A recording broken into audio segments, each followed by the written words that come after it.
Sige po, tayo po ay tumayo at basahin po natin yung Word of God. Apo, kasi na-challenge po kay Mr. Mark. Sige po, basahin natin. For I know the plans that I have for you, declares the Lord, plans to prosper you and not to harm you, plans to give you hope and a future. Then you will call on me and come and pray to me, and I will listen to you. Tayo po'y manalangin. Panginoon, nagpapasalamat kami sapagkat napakabuti mo, Panginoon. Dumaan po ang isang linggo, Panginoon. Nandito kami nananatili, Panginoon, dahil meron kaming Diyos na patuloy na nagbibigay sa amin ng katagumpayan, Panginoon. Salamat po sa oras na ito. Wala kaming ibang nais, kundi ang maitaas ka, Panginoon. Maranasan namin ang iyong pagkilos, ang iyong salita ay maitanim sa aming mga puso, Panginoon. At ito po'y tumubo sa aming mga buhay. Makita nito sa aming buhay ang kapangyarihan sa pamamagitan ng pagsasagawa, Panginoon. Holy Spirit, salamat po, Panginoon. Pangunahan mo ang bawat sa amin. Hawakan mo ang aming mga puso. Lord, sinasaway namin ang anumang distraction, ang antok sa pangalan ni Jesus. At nagpapasalamat ako ngayon pa lang, O Lord, tagumpay na po kami, O Lord. Salamat po, O Diyos, sa iyo po ang kapangyarihan, kaharian at kwalhatian magpakailanman sa pangalan ni Jesus. Amen. Praise God. Sige po, tayo po'y makakaupo. Amen. Alam ko po na itong Bible verse na to, some of us, pinanghahawakan po natin to, tama po? Merong English, merong Tagalog, tama po? Pero, parehas pa rin, pinanghahawakan natin tong promise ng Lord. Sabi dito, yung plan daw po ng Lord is to prosper us, not to harm us, but to give us hope and a future. Pero kung minsan po, yung pangako ng Diyos, minsan nararanasan natin, but parang, Lord, parang hindi ito nangyayari sa akin. Tama po? Ako lang ba nakakaranas nun? Ako lang yata yung naging makasalanan dito? Hello?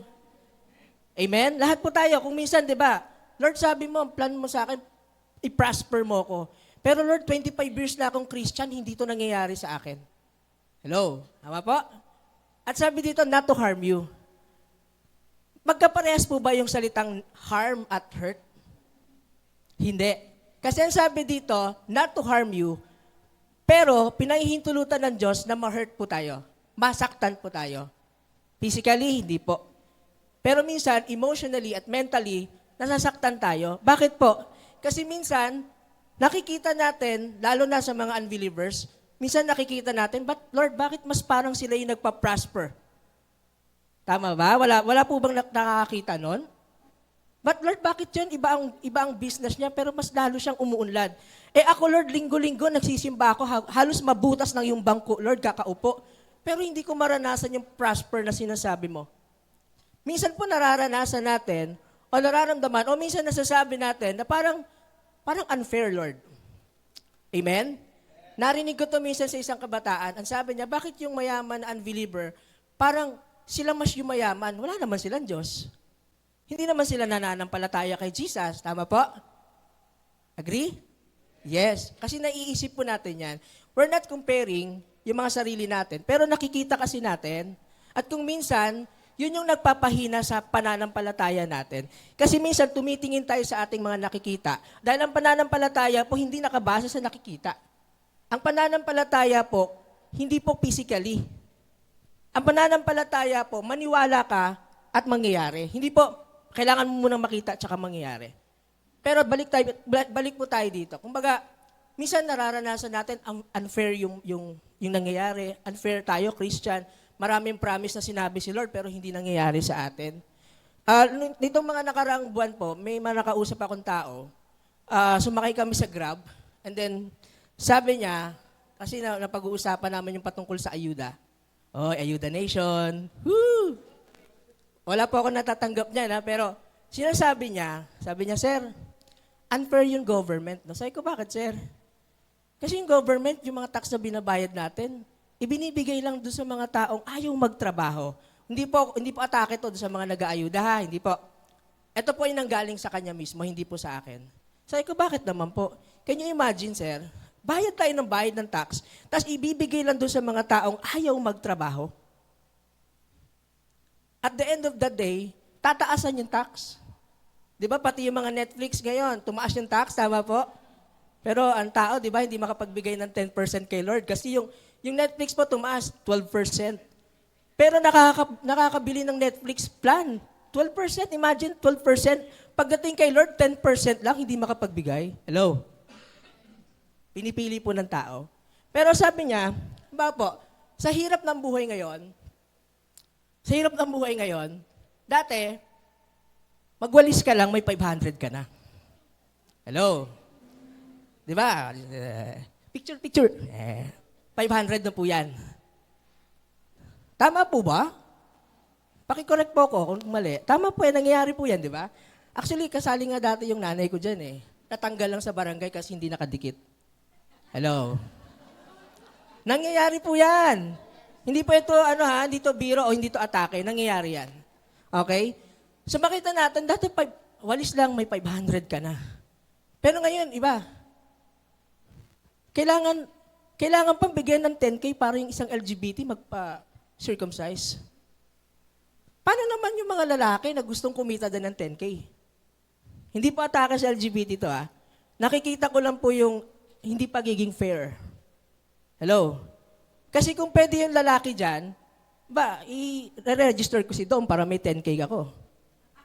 Di ba po? Tama ba? Di ba yung mga anak mo, kasi si Dom mag-grade 6 na po. Papasok na ng malapit na mag-high school. So sabi ko, bakit parang unfair? Bakit pinipili yung binibigyan ng 10K? Di ba po? So talagang sa mundong to, masasabi nating unfair. Di ba po? Pero meron tayong Diyos na fair. Okay? Lately, ang buong Pilipinas po ay nawindang sa babaeng ito. Kung merong babae sa banga, lumalabas sa TV, meron din babaeng lumalabas sa imburnal. Amen? At ang palad naman po niya kasi sa gitna ng traffic doon sa lugar na yan, biglang lalabas yung babae. At automatic, 80,000 pesos. Wow! Kaya nga nung nakita ko si Cap John Stick nagpo-post nung ng imburnal nila. Nagsabi ako kay Ate Cynthia, may bukas pa bang imburnal sa inyo? Bakit? Gusto ko pumasok, baka kumita po, di ba? Di ba po? Hindi po nangyayari po ito. Hindi lang po 80,000. May groceries pa. Wow! Tama po. Ay sabi nga nung mga kasama namin sa worship, sa mga seniors, bakit yung mga seniors hindi daw nakakatikim ng maski 10K? Pero ito lumabas lang sa imburnal, 80K. At wag ka, naging ambassador po siya ng DSWD. Di ba po? Kung ako, kaibigan ako niyan, sasabihin ko sa kanya, maggumawa ka ng YouTube channel. Kasi dyan po sumisikat yung mga influencer kapag nadidiscover. Tama po? Pero balik tayo sa topic. Kuminsan, yung mga taong walang Diyos o walang relationship sa Lord, sila pa yung talagang yumayaman. Ito, siguro ilang weeks lang to. Kilala niyo po ba yan? Si Wamos po yan. Ba't iba yung tingin niya sa akin? Hindi po ako yan. Si Wamos po yan. Nag-viral po yan, tama? Kung hindi niyo po nalalaman, si Wamos po ay nagkaroon ng sakit na luslos at nakita natin na talagang pinagpipray natin yung kagalingan niya. Pero yung post niya po kasi may ganyan. At the end of yung post niya, nag-comment din siya doon. Nag-offer siya ng about sa sugal. Uy, napatahimik. May dumaang anghel. Sorry po Sugal. At po siya, na talagang nabatikos po siya. So can you imagine, nandun ka na sa lugar, sa higaan na yan, wala ka pang ibang dinamay mo pa si Lord, nag-thank you Lord ka pa, tapos bigla ka magpo-promote ng sugal. Wala po akong galit sa government. Hindi ako galit kay BBM. Hindi po ganon. Thank God, tinanggal yung pogo. Amen? Pero, prinomote naman ng sugal. Hindi po atake sa government to. Galit po tayo dun sa sugal kasi sinisira po niya ng buhay ng tao. Amen. Yung hindi nag-i-amen, nagsusugal. Sorry. Tama po? Ito, makaka-relate kayo. Ito po, totohanan Sino po dito nakaranas mangutang? Ako lang. Ako lang talagang nangutang. Sino po, ulitin po Sino po dito nakaranas mangutang? Taas ang kamay. 5 piso, kahit 5 piso utang po yon. Okay. O, ito naman, balik rin natin. Sino nakaranas magpautang? O yun, taas ng kamay, ang dami po, di ba? Tatandaan natin mamaya yung nagtaas, Nagpapautang po yan. Makaka-relate po kayo dito. Dahil pagdating sa utangan, medyo nasusubukan po tayo dito. Tingnan mo nga yung katabi mo. Pakisabi mo, ikaw yata yung topic. Hindi po, di ba? Ayan. Ito po, nangyayari to. Magkaibigan to Sabi, Mars, pautang mo na ako 5K. Babayaran ko sa katapusan. God bless you. Wow. Ikaw naman tong inuutangan, sin. Nagsisin ka lang, tama. Kasi hindi mo alam kung papautangin mo. Ngayon, dahil nakita ng taong yan na nagsin ka, minsan may inis ka, sana hindi ka nalang nagsin. Sana hindi mo nalang binasa. Kasi pwede naman mabasa sa messenger ngayon yung kahit hindi mo isin, dawa po. Pero nagsin ka. Minsan, yung nangungutang may inis pa nagsin ka, hindi ka naman sumagot. Di ba po? Ngayon, dahil nakita ka niyang nagsin, ang sabi niya, Mars, please reply ka naman para malaman ko kung mapapahirang mo ako. Okay lang naman kahit hindi, with sad face. Hello, mukhang may nakaka-relate Sabi nung iba, paano mo nabasa ang utak ko, Kuya Jay? Di po, nangyayari po talaga yan. O dito tayo sa side ng nagpapautang. Pinautang niya si Mars. Good morning, Mars. Baka naman pwede ko makuha yung inutang mong 5K. Almost 1 year na kasi.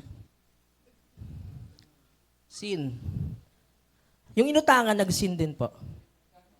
Di ba po? Baga parang ano ba? Mag-reply ka. Huwag ka nang mag-sin. Kung may pambayad, sabihin mo. At kung meron, kailan? Hanggang sa, Mars, please reply ka naman. Need na need ko lang yung perang hiniram mo.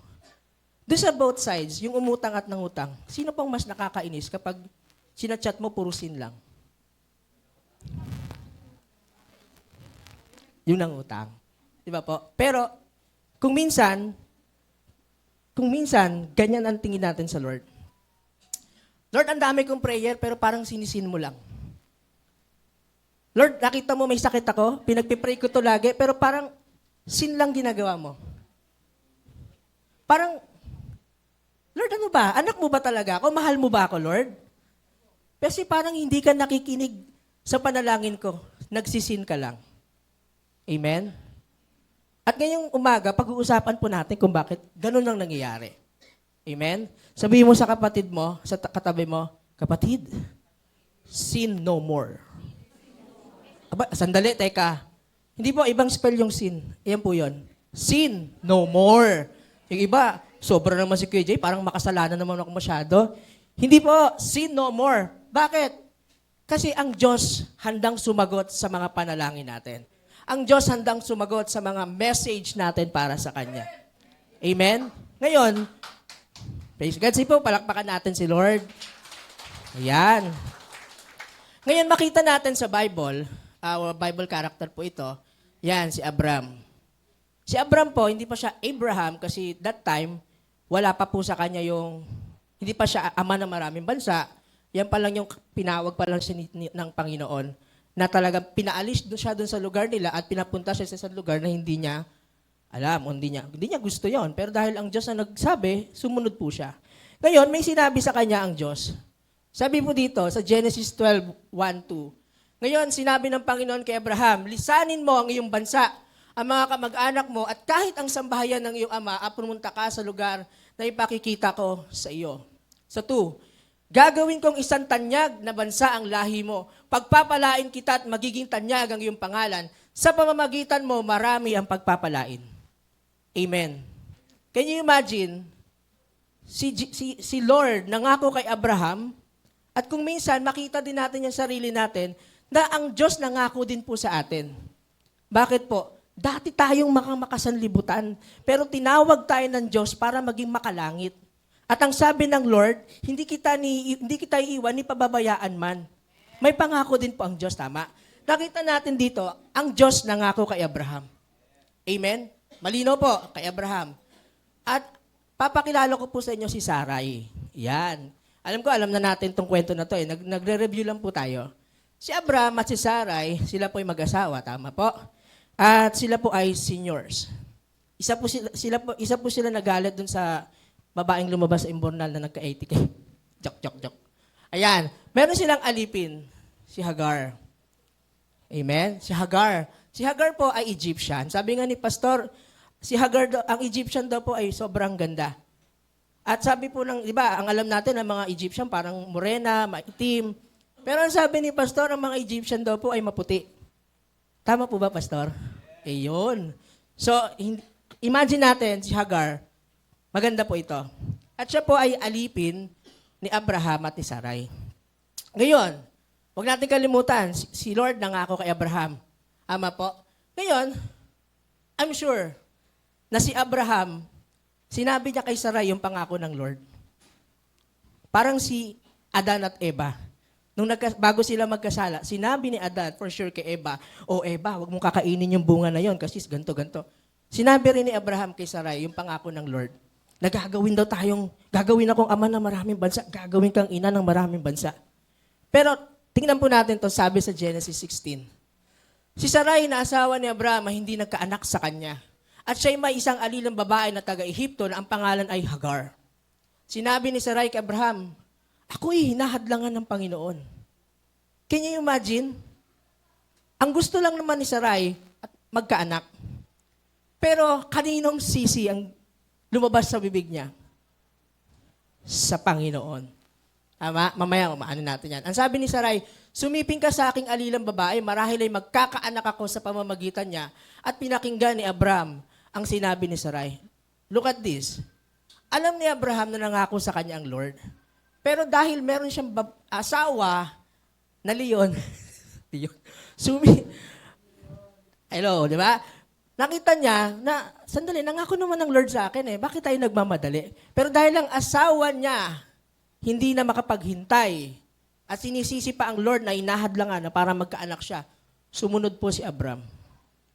Kaya't pagkaraan ng 10 taon ng paninirahan ni Abraham sa Kanaan, kinuha ni Sarai na asawa ni Abraham si Hagar na taga-Ehipto na kanyang alila at ibinigay kay Abraham na kanyang asawa upang maging asawa niya. Dati po, etong panahon na to, kapag alipin ka ng Panginoon mo, lahat pwedeng gawin sa'yo. Ang hindi pwedeng gawin ng alipin, umalis doon sa Panginoon niya. Kasi totally slave po ito. Tama? Ayon, siya'y sumiping kay Hagar, naglihi. At nang makita ni Hagar na siya'y naglihi, tinignan niya na may paghamak ang kanyang Panginoong babae. So dahil nagkaanak na si Hagar kay Abraham, iniirapan na ni Hagar si Sarai. Kasi bakit? Ako manganganak na, ikaw hindi pa. Hindi ka mabibigyan. Pero tingnan natin yung response ni Sarai. Sabi ni Sarai, mapasa iyo nawa, sinabi kay Abraham, mapasa iyo nawa ang kasamaang ginawa sa akin. Binigay ko ang aking alila sa inyong kandungan at nang kanyang makita na siya'y naglihi ay hinamak ako sa kanyang paningin. Ang Panginoon ang humatol sa akin at sa iyo. Sandali, bago yan, sino ba nagsabi na sipingan si Hagar? Si Sarai, tama? Pero look at that. Sinisisi niya si Abraham. Na ngayon, dahil iniirapan na siya ni Hagar, ang sabi dyan, ang Panginoon ang humatol sa akin at sa iyo. Di ba po? Kung titingnan natin ang logic, sandali, yan yung ginusto mo O ngayon, yan yung nangyari. Sasabihin mo, kasalanan ko. Kasalanan ni Lord. Nakikita ba natin yung sarili natin? Kuminsan kasi, dahil hindi sumasagot ang Lord, we do our way. Pinipili natin kung ano yung pwede natin gawin. Kasi bakit po? Sa tingin kasi natin, si Lord KJ. Si Lord hindi nakikinig. Lord, ang tagal ko nang pinagpipray na munlad kami yung business namin. Matagal ko nang pinagpipray, Panginoon, itong kalusugan ko. Pero dahil sa tingin mo, hindi sumasagot si Lord, gumagawa tayo ng mga sarili nating paraan. Dahil sa tingin natin, si Lord ay hindi nakikinig. At the end of the day, kapag ginawa na natin yung gusto natin, meron pong tinatawag yan na consequence. Amen? Hindi po yan yung dati na, yung, may laro kasi dati, di ba? Yung parang, yun, love and consequence. Hindi po yung utusan ka pag consequence. Ang consequence po na to, ito yung naging bunga ng ginawa mo. Amen? Kung naligo ka ngayon, mamaya, mabango ka pa rin. Tama? Kung hindi ka naligo ngayon, mabaho ka na mamaya. So, ganun po yung consequence. Okay? So, bakit po nangyari yon? Your decisions today determines your future. Hello? Diba? Bawa, inom ka ng soft drinks. Mula pagkabata mo, hanggang sa naging 40 years old ka, magugulat ka, naging diabetic ka pala. Ay, sorry kayo na pa. Pasabihin mo ikaw. Di pa, napatingin lang po ako. Sorry po. Ayun. Di ba po, kumakain ka ng baboy. Bago magugulat ka, high blood ka pala. May fatty liver ka pala, may cholesterol ka pala. Yosi ka ng yosi. Tapos bigla ka mag-wonder, may lang cancer ka. Ha? Ito, iba naman. Vape ka ng vape. Hello, vapers. Vape ka ng vape. Kasi sabi mo, safe. Pero based po sa pag-aaral, mas dangerous po ang vape. Kasi medyo kulang pa yung pag-aaral patungkol sa kanya. May kilala po kami na dahil sa vape, yun. Hindi naman namatay, na-confine. Okay? So, lahat po ng ginagawa natin, ngayon, dinidetermine po niya yung future. Doon sa ginawa ni Sarai na desisyon, sa tingin niya po, ano po yung naging future niya ngayon? Ano po yung naging consequence ni Sarai? Ha? Magama.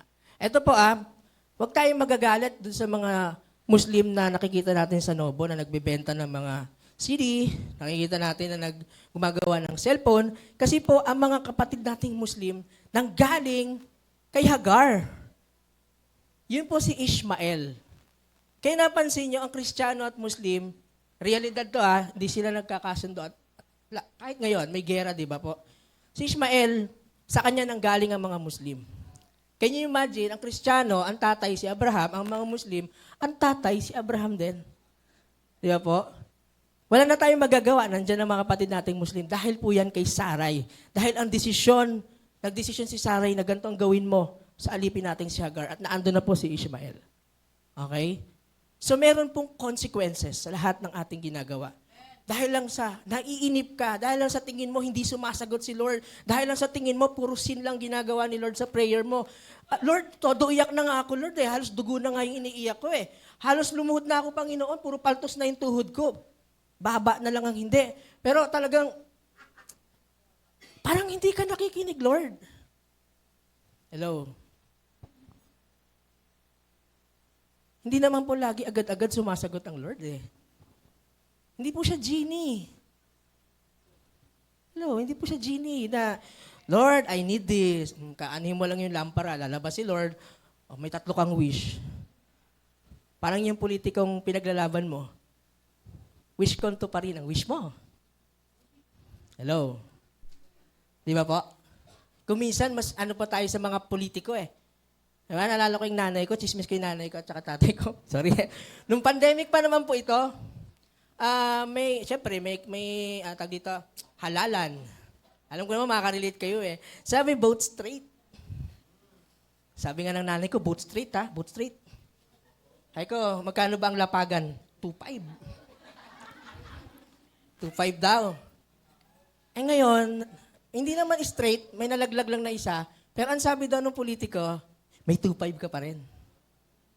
Hanggang sa natapos yung pandemic, sabi ng nanay ko, nakakainis si Beep. Hindi man lang binigay yung 2.5. Di ba po? Kuminsan, mas pinangahawakan natin yung pangako ng tao kaysa sa pangako ng Diyos. Ang sabi nga ni Pastor, ang pangako ng Diyos, hindi napapako. At kung wala kang hawak na pangako, ang tawag po dyan, wish ko lang. Yun ang sabi. Tama po, Pastor? Tama po? Nakikinig po ako, wish ko lang. At kapag nangyari na yung consequences, alam mo isang masasabi mo, alaala mo kaya. Di ba po? Kasi nangyari na . Waiting is not a rejection. Hindi dahil pinaghihintay tayo ng Lord, ibig sabihin nire-reject tayo. Amen? Ang mga tao sa Bible, dun sa book ng Malakyas, hanggang dun sa book ng Mateo, mahabang panahon po yun na hindi nagsalita ang Diyos. Pero bago po dumating ng Mateo, nagsalita na po ang Diyos sa mga propeta na may darating na Messiah, si Jesus. Hello? Ang tanong ko, sa sobrang habang panahon na yon, tinupad ba ng Diyos na dadating ang isang Messiah? Amen. Ang sabi ng mga scholars, yung pagitan daw po ng Malakyas, ng Mateo, more than Sobrang haba po nun. Hindi lang po yung 1 taon ng paghihintay. Mahaba po yun. Amen? Pero, hindi nagpapabaya ang Lord sa pangako niya. Amen? Kapatid, may pangako ka bang pinangahawakan? At kung anong pangako yan, ano yan? Anong klaseng pangako yan? Totoo bang pangako ng Lord yan? O narinig mo lang to doon sa mga taong nagpipreach sa harap, pero dahil hindi ka nagbabasa ng Bible, hindi mo na-confirm na tama ba yon o mali? Hello? Wag puro Facebook. Wag puro TikTok. Wag puro IG. Basahin din po natin yung Bible. Amen? Even si King David. Sabi ni King David, topic namin po ito kahapon maghintay ka sa Panginoon. Magpakalakas ka. Pakatapang. At magpakatapang ang iyong puso. Oo, maghintay ka sa Panginoon. Hari na po yan, King David. Anak ni Jack, hindi po. King David, ikalawang hari ng Israel. Pero pinaghihintay din ng Lord. Hello? Walang iba sinabi si David, maghintay ka sa Panginoon. Palakasin daw natin, magpakatapang yung mga puso natin. Kasi yung puso natin, ito yung madalas na inaatake ng kaaway. Di ba? Kasi sa puso po, nandito po tinatanim yung lahat ng mga salitang narinig natin. Yung parable of yung nagtanim ng buto, lahat yun sa puso. Sa lahat ng naririnig natin, hindi naman sa tenga ang daan yan. Dito lang titigil. Sa puso po. Tenga ang dinadaanan, pero sa puso po natatanim. Kagaya ng pananampalataya. Ang pananampalataya ay bunga ng pakikinig at pakikinig. Kagaya ngayon, nakikinig po kayo. Dumarating yung pananampalataya sa mga puso nyo. Amen? Kaya mahalaga na maghintay tayo dun sa gagawin ng Lord. Ang sabi ng Kawikaan, magtiwala ka ng buong puso sa Panginoon at huwag kang manalig sa iyong sariling karunungan. Alalahanin mo ang Panginoon sa lahat ng iyong ginagawa at ituturo niya sa iyo ang tamang landas. Paano mo maaalala ang Panginoon kung hindi mo kilala ang Lord? Paano mo maaalala na ang Lord nakikinig sa prayer mo kung hindi mo siya binabasa? Paano mo malalaman na ang pangako ng Diyos sa iyo ay ito kung hindi mo naman nabasa at narinig? Hello? Tama po? Ngayon, bakit Lord, bakit gano'n naman? Bakit sobrang tagal mo naman sagutin yung mga prayers ko? Pinagtitripan mo ba ako, Lord? Sino po dito nagsasabing alam ng Diyos ang ginagawa niya? Ito hindi. Naniniwala po ba kayong alam po ng Lord ang kanyang ginagawa? Amen. Yes, alam ng Lord ang kanyang ginagawa. Amen. Hindi po siya, di ba sabi ng iba, parang hindi nag-work ang Lord. Meron ang kanta, di ba, na even if, Tagalog, kahit na hindi ko siya nararamdaman, alam ko nag-work siya. Kahit na hindi ko nakikita, alam ko gumagawa siya. Tama po. Ganun ang Lord Pero pinahintulutan ng Lord to test our faith. Tinetest niya yung pananampalataya natin. Hindi po yan tinetest natin si Lord. Hindi natin matetest si Lord. Si Lord na yon. Ang tinetest po nito, yung ating pananampalataya kay Lord. Hello? Hindi ka lang sinagot ng nililigawan mo, ayaw mo na umatin ng church. Hindi ka lang nakamayan ni pastor. Ayaw mo na magpa-cell group. Hindi ka lang nakakain ng merienda. Lumipat ka na ng church. Hello? Ama po. Sorry Pasensya na po, medyo real talk po kasi ako magsalita. Ayoko po yung binubola ng mga tao. Okay lang po ba yon? Amen. Yan, testing your faith. Next, refining your faith. Pag sinabi pong refining, ano sa Tagalog? Hinuhubog. Sa Bisaya po, yung hubog, lasing, nagiinom. So, hindi po yan yung Bisayang term na hinuhubog na naglalasing. Hinuhubog, kumbaga, pinatitibay. Dinadaan po sa apoy yung ating pananampalataya. Meron na po ba ditong dumaan sa apoy? Oy, may nag-amen, may dumaan sa apoy. Anong pakiramdam? Hindi po masarap dumaan sa apoy, tama? Mainit. Pero yung pananampalataya natin, idinadaan po ni Lord sa apoy ng pagsubok, sa apoy ng sitwasyon. At kasama po dyan yung apoy ng paghihintay. Amen? Next, dinidevelop niya po yung character natin. Dinidevelop niya yung character natin. Amen? Ayaw kasi ng Lord na Christian ka lang pag Sunday. Pag may blessing, hallelujah! Mag-i-speaking in tongues ka talaga. Brrr! Pero pag may problema na, Pastor, online na lang po ako. Hello? Ang gusto ni Lord, may problema ka man o wala, nandiyan ka sa favorite spot mo. Amen? Palakpakan nga po natin si Lord. Amen. Pinsan, sabi ng iba, si Lord nagbubukas ng opportunity. Wow, Tama? Pero minsan naniniwala po ako si Lord nagsasarado ng opportunity. Kasi bakit po? Yung opportunity na nakikita mo, hindi galing kay Lord. Tama po? Ang isang kailangan na importante ng tao, ano po kaya? Boyfriend? Girlfriend? Ate Jack, ano po? Faith. Hindi, pag problema ng tao, yung number one na ano? Pera. Yan ang magpakatotoo na po tayo. Yan talaga, pera. Di ba po? Problema po yun ng maraming tao. Amen?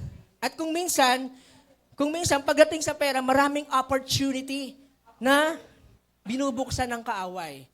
Hindi ko naman sasabing hindi nagbubukas ang Lord ng opportunity pagdating sa pera. Di ba? Kung minsan, ang opportunity na ino-offer sa atin ni Satan, ito, sabi dito, ano yan? Si Harlan. Sabi dito, ang taong gipit, di ba po? Ito, kasabihan to eh. Ang taong gipit sa Bombay, kumakapit.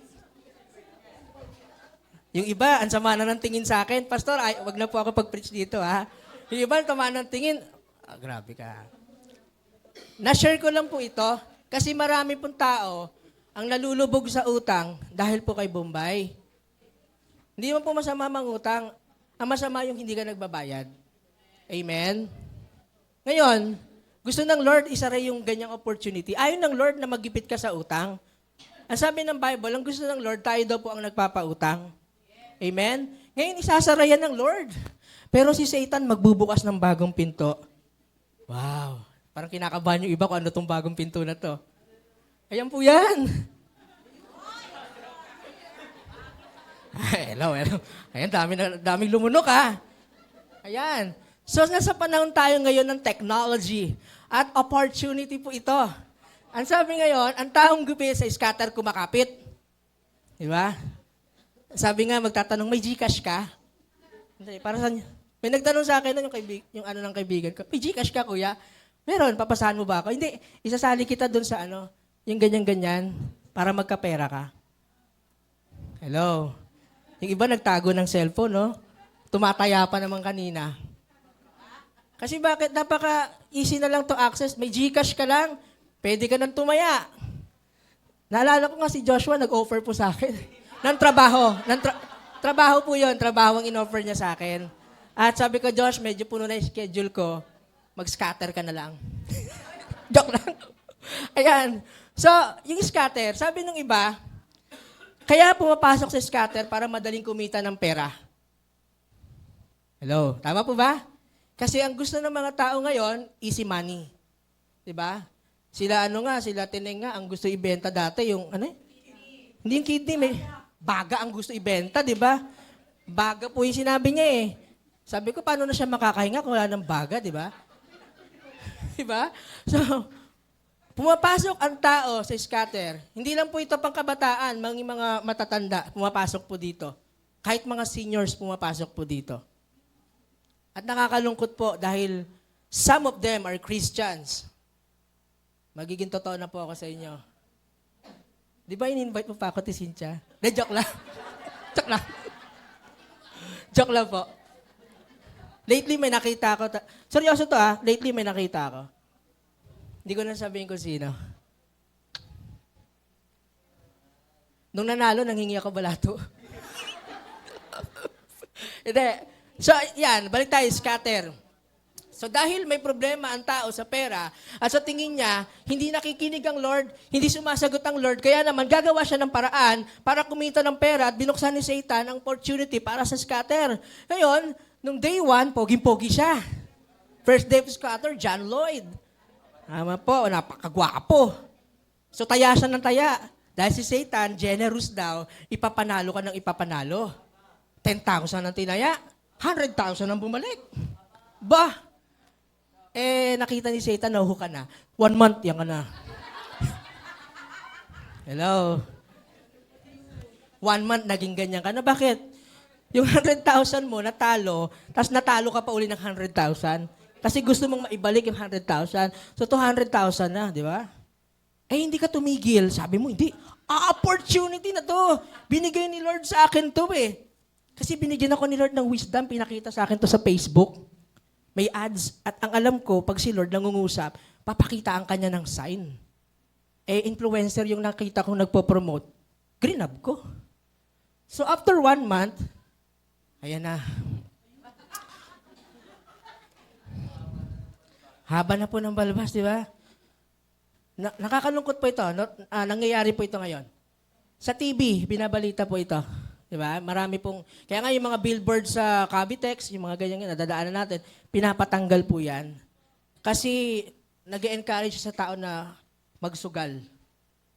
Di ba po, dati ang sugal parang ending-ending lang eh. Naalala ko nung bata ko, nagpapa-ending kami ng pinsan ko. Anong koteho? Totoo yan, G, di ba? Piso taya, mananalo ka ng 200 pesos. Ayun, nananalo kami kasi may kota lang kami na papatayaan, the rest, amin na yung number. Kami mananalo, di ba? Pero ngayon, iba na po ang sugal. Amen? Nangyayari po ito dahil sa ating consequences na ginagawa. Yung ginagawa natin, nagbubunga siya. Dati kang naka-D-Max, ngayon ay naka-BMX ka na lang. Dati kang nagda-drive ng namamahaling kotse, ngayon nagko-commute ka na lang. Hello, may mga tumatawa doon sa gilid. Tama po? Nangyayari kasi to. At ito, ayaw ng Lord to na mangyari sa atin. Ayaw ng Lord na yung pera na ipinagkatiwala sa ng Lord is mapunta lang kung saan-saan. Let's keep the promises of God. Based on Gagel, meron daw pong 7,487 promises made by God. Si Gagel po ang tinanong ko. So ang dami po niyan. Mamimili na lang tayo kung alin yung promises na pangahawakan natin. Tama po. Pero mangyayari, paano mo makikita o mababasa, malalaman yung promise ng Lord kung hindi ka nagbabasa ng Bible? Ina-encourage tayo every Sunday ng mga cell group leaders natin, read your Bible. Hindi po yan para pahirapan tayo. Hindi po yan para inising kayo. Kundi, ina-encourage tayo para malaman natin yung mga pangako ng Diyos. Hindi ko nga alam kung alam niyo po kung ano yung gospel. Tama po. Kasi maraming Kristiyano ang hindi nakakaalam kapag sinabing gospel. Ano ang gospel? Basta, ganda yun. Di ba po? Pero ina-encourage tayo, read our Bible. Huwag nating iburo. Huwag lang nating bibili ka ng bagong Bible sa Lazada, sa Shopee, tapos 2 years na, hindi mo pala nabuksan. Di ba po? May bagong libro si Stephen Prado ngayon. Kaka-story mo, first day ka lang pala, wala na. Tama po? When God seems silent, kung ang Diyos ay parang sobrang tahimik, anong dapat natin gawin? Pray without ceasing and trust God's promises. Amen? Kapatid, wala ka ibang gagawin. Kung sa tingin mo hindi sumasagot ang Lord, huwag mo siyang pangunahan doon sa gusto niyang gawin. Huwag mong isipin na hindi ka mahal ng Lord. Mahal ka ng Lord. Amen? Basta tama yung pinagpipray mo. Diba po? Siguraduhin mo, yung pinagpipray mo, sinabi niya sa Bible. Promise niya sa Bible. Kasi kung minsan, ang inihingi mo, hindi naman pala promise ng Lord sa Bible. Lord, gusto ko na siya. Mahal ko na siya. Prayer ko, Lord, talagang ma-invite ko siya sa church. Unbeliever po ito. Pero dahil parehas lang kayong 12 years old, tingin niyo po ba tutugunin ng Lord? Hindi. Kaya dahil sabi mo, Christian naman kasi ni-evangelize ko na eh. Okay lang to kay Lord kasi pares naman daw kaming Christian. Kaya ang gagawin mo, papatusin mo na. Kaya ang dami ngayon. Marami po ngayon, minahal, pero hindi tinuluyan. Nangyayari po ito. Tama po. Pero ayaw mangyari ng Lord na tayo po sa bandang huli magsisisi, magkakaroon tayo ng regret. Kasi dahil hindi tayo naniwala na ang Diyos ay nangungusap, ang Diyos ay naggumagawa. Ayaw ng Lord yon. Kaya nga kapatid, God sees you. Pakisabi mo nga sa kapatid mo, kapatid, kita ka ng Diyos. Naririnig niya yung prayers mo. Amen? Naririnig niya ang prayers natin, mga kapatid. Bakit ko siya na-share?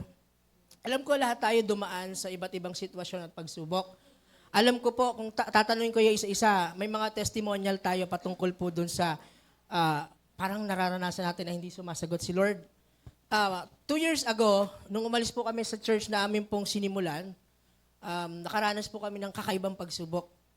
Yan, ng akin pong may bahay. Puti pa siya may bahay, sabi ni Tatay Larry. Alala ko lang. Nakaranas kami ng ibang pagsubok, alam na to ni Pastor eh. At namulat kami dahil sa parang teachings na kapag hindi ka connected, hindi ka pagpapalain ng Lord. Connected into church, not to God. At nung umalis po kami sa simbahan na yon, blessings po sila sa amin. Malaking pagpapala sila sa amin. But naniniwala kami, tinanggal kami ng Lord for a reason. Kaya bakit po tayo ngayon magkakasama? Amen? Kaya meron kayong maingay na drummer. Tama po? At nakita ko po dito yung pag-ibig ng Diyos. Dumanas kami ng, alam niyo po may trabaho kami, tama? May negosyo. Dumating kami sa point na naubos lahat. As in, naubos po lahat 2 years ago. Dumating kami sa point ni Angel, pumunta kami ng Alphamart. Ang pera ko na lang po sa bulsa is 150 pesos. At sabi ko sa kanya, manong gusto mo? Sabi niya, Tocino. Yung Pampangas best. Wow. So dahil gusto ko maibigay sa kanya yung best, naganap po kami sa Alphamart. Ngayon, nung sabi ko, magkano po? Sabi niya sa 300. Tapos nakita ko 150 pera ko. Alam niyo, maluha-luha ka eh.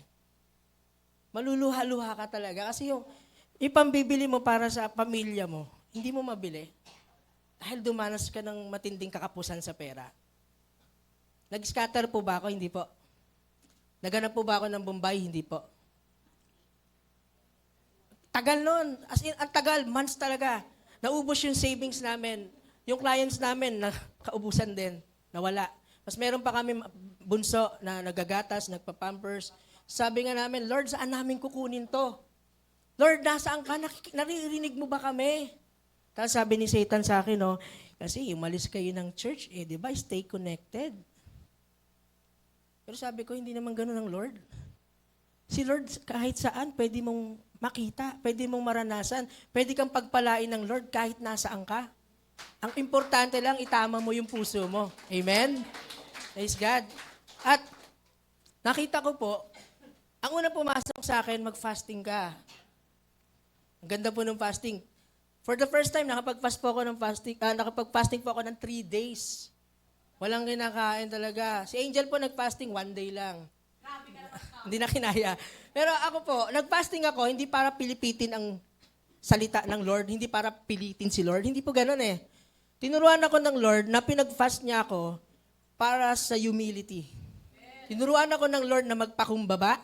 Tinuruan niya ako na hindi ako aasa sa galing ko kasi may business nga kami eh, di ba po? Kung minsan, kahit anong strategy na ginagawa mo, marketing, minsan hindi nag-work kapag hindi po niloloob ng Lord.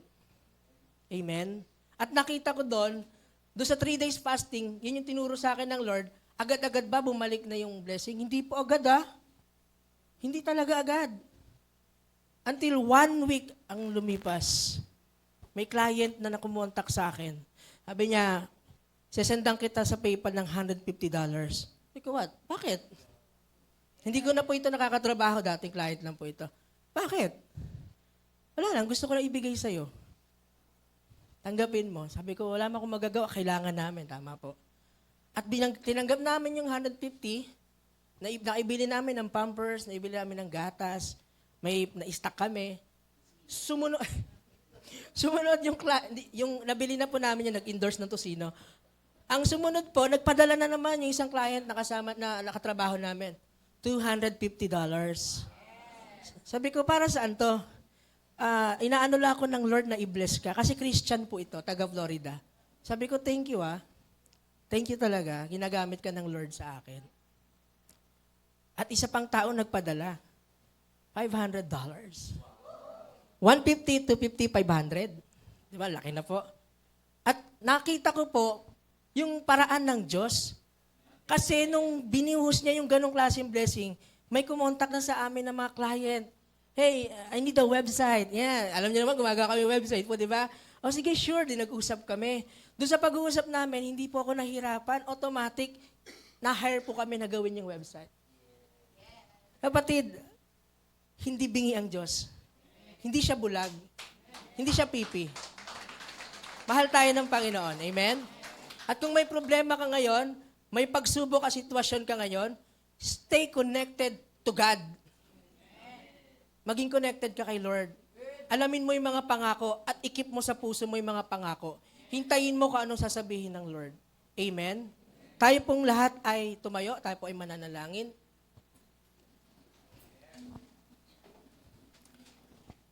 Thank you, Lord. Salamat po. Thank you, Jesus. Kapatid, kung meron kang problema o sitwasyon na kinakaharap na matagal mo ipinagpipray kay Lord, ito yung panahon mo, oras mo ngayon na talagang maging sincere ka. Kung napangunahan mo siya, just repent. May ka ng tawad sa Panginoon. Ipag-pray mo na yung consequences ay talagang hindi ka mahirapan, hindi ka mapahamak, kundi tulungan ka ng Lord dun sa mga consequences na naging bunga ng maling pagdedesisyon mo. Mahal tayo ng Panginoon, hindi niya tayo nais na mapahamak. Ang nais ng Lord ay ma-prosper niya tayo. Hindi lang spiritually, hindi lang physically, mentally, emotionally, kundi financially. Kasama po ito sa pangako ng Diyos. Kaya salamat po, Panginoon. Kami po na tumataas ang aming mga kamay. Taas natin mga kamay natin. Lord, kami po ay naniniwala na Ikaw ang Diyos na may gawa ng langit at lupa. Ikaw ang Diyos na ibinigay mo ang iyong sariling anak para mamatay sa krus, tubusin kami sa aming mga kasalanan. Kami po ay naniniwala na kahit ang anak mo na ibigay mo, ano pa yung mga pangangailangan namin, Panginoon. Naniniwala kami na Ikaw ang Diyos na ang nais mo lang sa amin, mapabuti kami at hindi mapasama. Ikaw ang Diyos na ang nais mo sa amin, Lord, ma-develop yung character namin. Kaya Lord, nagpapasalamat po kami, Panginoon, sa lahat ng pagpapala, sa lahat ng pagtuturo, sa lahat ng pagtutuwid mo sa amin, Panginoon. At dalangin ko, Lord, itong mga salitang aming narinig, pinagsaluhan, hindi ito mawala ng kabuluhan, Panginoon. Uuwi kami, Lord, dala-dala yung lesson na nakuha namin sa iyong salita.